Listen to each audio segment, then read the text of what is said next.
Okay, so what we're going to look at today is how your desk position can help or load your neck and create neck pain, neck problems, headaches and all these other things. Now, we're not going to go into massive absolute details for each individual, but what I want to give you is some clues of what to look for and what you can change yourself right now to actually improve any loading through the tissues, because these things don't tend to happen because of something you do one day.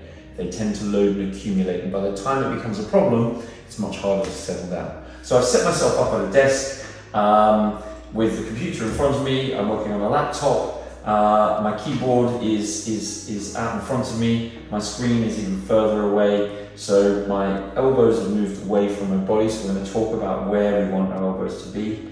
My feet are flat on the ground, but my knees are actually higher than my hips, and I'm in a slight sort of slouch position, so my low back is curled.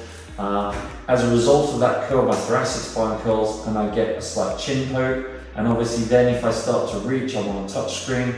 So if I start to reach out, I'm loading a lot across this shoulder, and then I'm sitting here and typing away and working in this position. So what we're going to discuss is what are the little changes that you can make now to check at home or at work to try and get yourself in a better position and make sure you're not loading these areas unnecessarily that will in the future create problems. Right, so I've made some changes and I'm just going to talk through what I've changed, and then I'm going to talk through the desk setup. So as you can see, I'm much taller now. I've now got my knees in line or slightly below my hips. I've moved my bottom right to the back of the chair so that I can utilize the shape of the chair to hold me in a nice neutral, comfortable, relaxed position. It's not a great idea to be sitting forward in your chair. Even sitting here overloads those hip flexors at the front and overloads your back muscles, or you go the other way and you slump completely. So make sure you get your bottom right to the back of the chair and use the chair to help support. It's supposed to help your muscles stay relaxed. You then need to come nice and close to the desk, and you can see I've now got a mouse and my screen is in front of me. I've lifted the height. I probably ideally want it a little higher. You want the top of your screen sitting at about your eye level. That is the ideal level when you're sitting up. So I would say this screen needs to come even higher than this. My keyboard is much closer to me so that I can hold my shoulders back, and my elbow is underneath my shoulders. I'm not reaching out. So I can work my keyboard, my mouse is here, and I can see my screen clearly in front of me, which is being lifted up. So what we want to think about is how do we use our desk during the day? And we talk about zones. So with your elbows in by your side, you talk about zone 1. So zone 1 should be stuff that you're using most of your day. So my keyboard and mouse definitely need to be in that zone 1 area where my elbows are relatively underneath my shoulders. Zone 2, your elbows come just in front.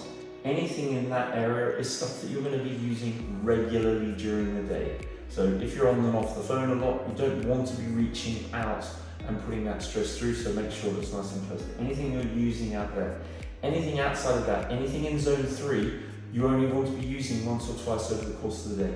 So if you've got stuff that you use regularly during the day that's outside of that zone 2, you need to try and pull it in closer.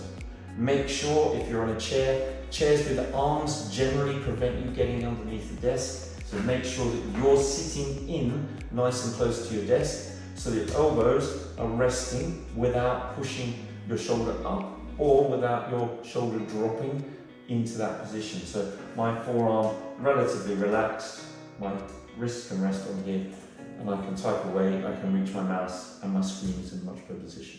So have a look at your desk setup at home or at work and just see if there's a couple of those simple things that you can change now to make sure that you're not adding extra stress, extra load into your shoulders and neck area.